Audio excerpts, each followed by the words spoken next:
Hello student, जैसा कि हम लोग पिछले क्लास में पढ़ चुके हैं पॉलीस्पोरी के बारे में। पॉलीस्पोरी होता क्या है?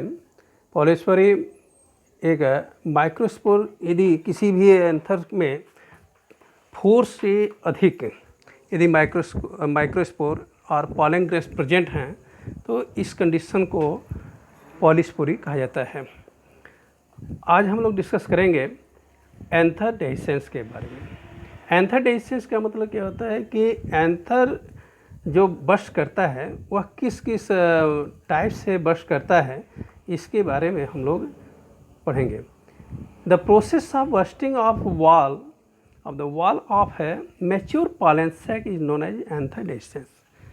जब एंथर पूरी तरह से मैच्योर हो जाता है तो एंथर वॉल जैसे ही बस्ट करता है उसके अंदर के पॉलन ग्रेन्स स्कैटर्ड होते हैं और स्कैटर्ड होने के पीछे रीजन क्या है? Stomium cell of the endothecium play an important role in this process.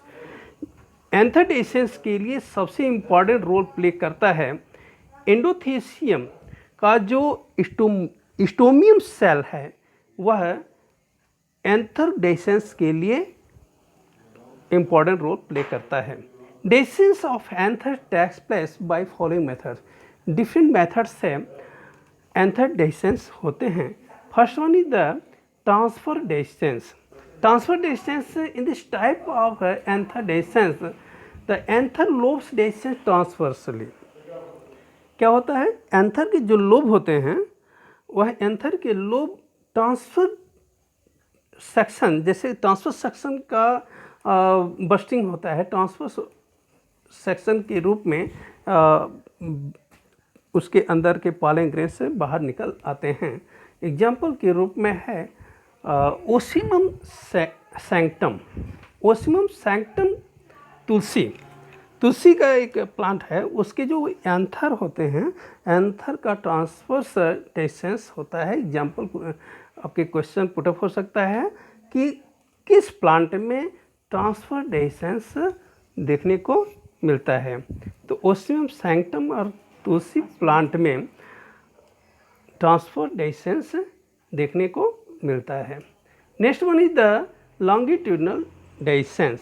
Longitudinal dehiscence in this type of the anther dehiscence, जब एंथर का फटना बस्टिंग होना लॉन्गिट्यूडनल सेक्शन के रूप में हो रहा हो तो उसे हम कहते हैं लॉन्गिट्यूडनल डेhiscence। जैसे एग्जाम्पल के रूप में धतूरा और गोसिपियम। धतूरा प्लांट एंड गोसिपियम प्लांट में लॉन्गिट्यूडनल डेhiscence देखने को मिलता है। Next one is the porous dehiscence. In this type of 1 or 2 pores, यदि एंथर 1 or 2 पोर्स के रूप में टिप पोजीशन पर, एंथर के टिप पोजीशन पर 2 या 2 से अधिक पोर या छिद्र दिखाई पड़ रहे होते हैं पॉलन सैक के ऊपर, तो उससे जो भी पॉलन ग्रेन्स बाहर निकल आते हैं, लिबरेट होते रहते हैं, उससे कहते हैं पोरस डेhiscence। एग्जाम्पल में सोलेनम नाइग्रम। सोलेनम नाइग्रम मकोय का प्लांट होता है, उसका बॉटनिकल नेम है solanum nigrum. Next one is the septal dehiscence. 1, 2 और मोर सेप्टा। यदि आप पॉलन सैक में 1 हो या 2 हो या उससे भी अधिक सेप्टा के रूप में या पार्ट के रूप में बस्टिंग हो रही हो पॉलन सैक के और पॉलन ग्रेन्स बाहर निकल रहे होते हैं, तो इस प्रकार के मेथड को सेप्टल डेhiscence कहा जाता है। एग्जाम्पल में berberis. Next one is the male gametophyte. Male gametophyte क्या है? अब आप देख सकते हो कि जर्मिनेटेड पॉलन ग्रेन्स है। पॉलन ग्रेन्स का जैसे जर्मिनेशन स्टार्ट होता है, उस जर्मिनेटेड पॉलन ग्रेन्स का जर्मिनेट होना वह मेल गेमेटोफाइट कहा जाता है। मेल गेमेटोफाइट माइक्रोस्पोर और पॉलन ग्रेन्स। माइक्रोस्पोर और pollen grains is the first cell of male gametophyte. Male gametophyte का जो फर्स्ट सेल क्या होता है? पॉलन ग्रेन्स होता है। मेल गेमेटोफाइट का फर्स्ट सेल क्या होता है? पॉलन ग्रेन्स होता है। Pollen grains give rise to male gametophyte through the process of gametogenesis. किसके थ्रू यह गेमेटोफाइट का फॉर्मेशन होता है? मेल गेमेटोफाइट का गेमेटोजेनेसिस के थ्रू मेल गेमेटोफाइट का फॉर्मेशन होता है। In this process by the division of pollen grains nucleus two cells, one smaller lenticular cells, generative cells and larger cells vegetative cell। देखिए, जब पॉलन ग्रेन्स के nucleus 2 cell में divide होते हैं, क्या होते हैं?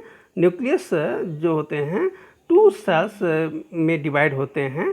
फर्स्ट सेल में आप देखेंगे 1 स्मॉलर लेंटिकुलर सेल होगा। फर्स्ट जो छोटा लेंटिकुलर सेल होगा उस जेनरेटिव सेल कहा जाएगा, और जो लंबा सेल होगा वह वेजिटेटिव सेल कहा जाएगा। 2 सेल में डिवाइड हो जाता है पॉलन ग्रेन्स। फर्स्ट है जेनरेटिव सेल्स और second one is the vegetative cells, और फॉर्म ये बनते हैं। Subsequently the generative cells divide to form 2 male gametes. इस तरह से यह जो जनरेटिव सेल पूरी 2 मेल्स गेमेट्स में डिवाइड हो जाते हैं। जनरेटिव सेल किस में डिवाइड होते हैं? 2 मेल गेमेट्स में डिवाइड होते हैं। अब हम लोग डिस्कस करेंगे structure of the pollen grains. Structure of pollen grains में इस pollen grains is a single cell, single nucleated, haploid and mostly circular structure. देखिए ध्यान से, पॉलन ग्रेन्स क्या होता है? सिंगल सेल्ड होता है, फिर सिंगल न्यूक्लिएटेड होता है, हैप्लॉइड होता है एंड मोस्टली सर्कुलर। उसकी स्ट्रक्चर कैसी होती है? सर्कुलर स्ट्रक्चर के रूप में दिखाई पड़ता है। It's nucleus and dense cytoplasm remains surrounded by 2 distinct wall layers. 2 wall layer से, उसकी जो 2 वॉल लेयर होते हैं उसके अंदर क्या प्रेजेंट होता है? न्यूक्लियस प्रेजेंट होता है और डेंस साइटोप्लाज्म प्रेजेंट होता है। डेंस साइटोप्लाज्म मतलब एक घना साइटोप्लाज्म प्रेजेंट होगा पूरी तरह से उसके अंदर, और न्यूक्लियस प्रेजेंट होगा, सिंगल न्यूक्लिएटेड होगा और 2 लेयर से फॉर्म किया होगा, एक इनर लेयर, एक आउटर लेयर। तो outer wall layer is known as exines. Outer layer pollen grains का आउटर वॉल क्या होता है? एक्जाइन कहा जाता है, और inner wall is the intine. Inner wall is the intine. Exine is thick rough है एंड वेरियसली ऑर्नामेंटल। जो एक्जाइन्स वॉल होता है, लेयर होता है, वह क्या होता है? पूरी तरह से जैसे ऑर्नामेंटेड, मतलब एक सजावट के रूप में खुरदरा होता है, रफ होता है, और उसी तरह और उसकी जो थिकनेस भी देखें काफ़ी मोटी होती है compare to the inner wall के। और एक दीज ऑर्नामेंटल्स में भी रेटिकुलेट। कैसे उसकी स्ट्रक्चर होते हैं? रेटिकुलेट होता है, रिच होता है, ट्यूबरकुलेटिक टाइप्स होते हैं, ट्यूबरकुलेट टाइप होते हैं। Exines is form a special chemical substance the sporopollenin. जो एक्जाइन किससे बना होता है? किस केमिकल से बना होता है?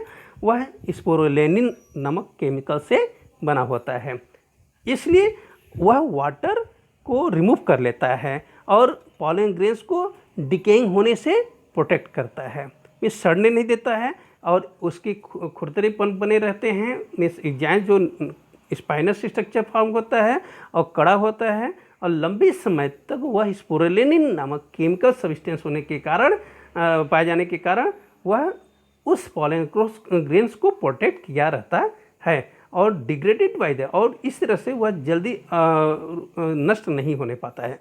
Understand? Biological process therefore it's make pollen grains resistant, और यह पूरी तरह से पॉलन ग्रेन्स क्या प्रतिरोधी रूप में काम करता है, वाटर को रिमूव कर देता है। There are small pores in the exines. Exines में क्या ये छोटी सी पोर दिखाई देती है, which are known as germ pore. जो एक्जाइन्स में स्मॉल पोर दिखाई देता है उसे कहते हैं जर्म पोर कहा जाता है। The number of germ pores in A pollen ranges from 1 to 3। अब कह सकते हैं कि जो जर्म पोर होते हैं, जर्म पोर 1 से लेकर के 3 तक हो सकते हैं। Through this germ pores germination of pollen grains take place. Germ pore का रोल क्या होता है कि जैसे ही पॉलन ग्रेन्स जर्मिनेट करता है तो पॉलन ट्यूब उससे बाहर निकलता है। अंडरस्टैंड? उस जर्म पोर के थ्रू क्या होता है, पॉलन ट्यूब बाहर निकलता है और इसके अंदर की जो वाल है, इनर वाल है, उसे इंटाइन क्या होता है, थीन होता है compare to the exine outer layer से। सॉफ्ट होता है, थीन होता है, सॉफ्ट होता है और मेम्ब्रेनस होता है। Membranes it is composed of pectin and cellulose. Inner wall is the intine or intine is the made up of the pectin and cellulose. Understand?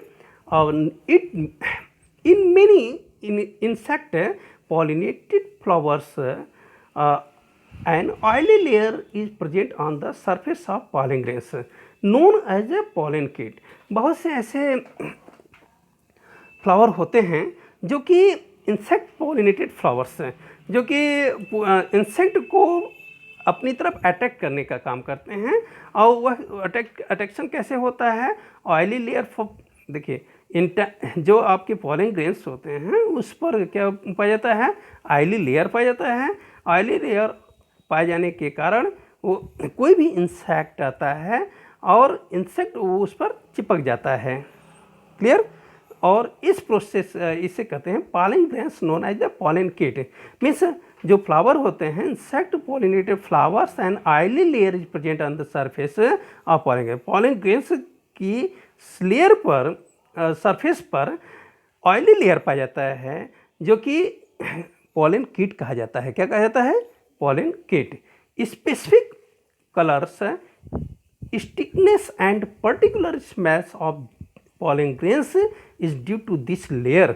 उस लेयर पर एक स्पेशल टाइप्स के स्मेल प्रोड्यूस होता है इस pollen grains पर और different colour होते हैं। स्पेसिफिक कलर होता है, स्टिकनेस होता है और स्पेशल टाइप्स के स्मेल प्रोड्यूस होने के कारण सारे इंसेक्ट को अपनी तरफ अट्रैक्ट करते हैं। The materials required for the formation of pollen kit are synthesized by the tapetal cell. जो पॉलन किट होता है वह किससे बना होता है? टेपिटल सेल से बना होता है। किससे बना होता है? टेपिटल सेल से बना होता है। Although the exact function of pollen kit is not fixed. जैसा कि हम नहीं कह सकते हैं कि पॉलन किट का एग्जैक्ट फंक्शन यही है, लेकिन अकॉर्डिंग टू द साइंटिस्ट, अलग अलग साइंटिस्ट के द्वारा यह बताया गया है कि पॉलन किट क्या हेल्प करता है? Pollen kit is help in the attracting the insect. Pollen kit क्या करता है? किसी भी इंसेक्ट को अपनी तरफ अट्रैक्ट करने में हेल्प करता है।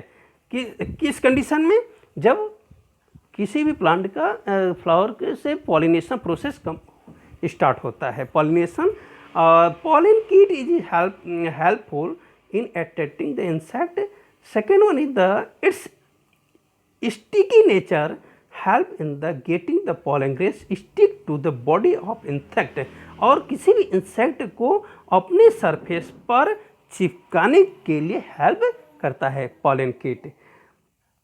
नेक्स्ट है it protects the pollen grains from the ultraviolet rays. और जो कि सन से निकलने वाली जो अल्ट्रा वायलेट रेज है उस अल्ट्रा वायलेट रेज को भी पॉलन ग्रेन्स को पॉलन किट क्या करता है? प्रोटेक्ट करता है। किससे? अल्ट्रा वायलेट रेज से। Next one is the protein molecules produced by tapetal cell and pollen grains remains deposited in the diffraction and the empty space of the exine।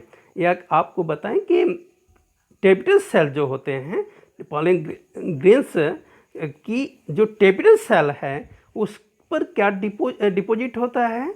एक special types के material deposit होते हैं और empty और exine pot पे क्या होता है? एम्प्टी स्पेस होते हैं which are liberated from this site of exines, जिससे कि एक क्या निकलता है? प्रोटीन्स मॉलिक्यूल्स उसके उस लेयर पर डिपॉजिट होते हैं। कहाँ पर? एम्प्टी स्पेस पाया जाता है। इग्जाइन के अंदर के जो भी पार्ट होते हैं, टेप्टर सेल होते हैं, उस पर प्रोटीन मालिक्यूल्स प्रोड्यूस होता है। Protein molecules produced by tapetal cell. Tapetal cell से क्या मालिक्यूल्स प्रोड्यूस होता है? प्रोटीन मालिक्यूल्स प्रोड्यूस होता है। और पॉलन ग्रेन्स के जो भी एग्जाइन पार्ट के जो एम्प्टी स्पेस है उसमें वह डिपॉजिट होता रहता है। Which are liberated from the site of exine, और एग्जाइन पार्ट से वह धीरे धीरे लिबरेट होता रहता है। लिबरेट मतलब निकलता रहता है, मुक्त होता रहता है। When the pollen grains comes in contact with moisture, जैसे ही पॉलन ग्रेन्स मॉइस्चर कंडीशन में आता है, नम अवस्था में आता है, नमी वाले क्षेत्रों में आता है, तो ऐसी जगहों पर when these proteins molecules get depressed in the atmosphere, जो प्रोटीन मॉलिक्यूल्स होते हैं वो dispersed in the atmosphere. Atmosphere में क्या होते हैं? डिस्पर्स में बाहर निकल आते हैं प्रोटीन मॉलिक्यूल्स। जो इग्जाइन के अंदर एम्प्टी प्लेस है उसमें प्रोटीन मॉलिक्यूल्स डिपॉजिट रहता है। जैसे मॉइस्चर कंडीशन आता है, उस मॉइस्चर कंडीशन के आने पर प्रोटीन मॉलिक्यूल्स बाहर निकल आते हैं एटमॉस्फेयर में, cause fever and pollen allergy. और ये प्रोटीन मॉलिक्यूल्स जो बाहर निकल रहे होते हैं, यह यदि ह्यूमन बीइंग के कांटेक्ट में आ जाता है तो उसे उस पॉलन ग्रेन्स के थ्रू ह्यूमन बीइंग को क्या होता है? एलर्जी क्रिएट होता है, और एलर्जी, सर्दी जुकाम स्टार्ट हो जाता है। और some proteins have in the identification of receptive stigma by pollen pistil interaction.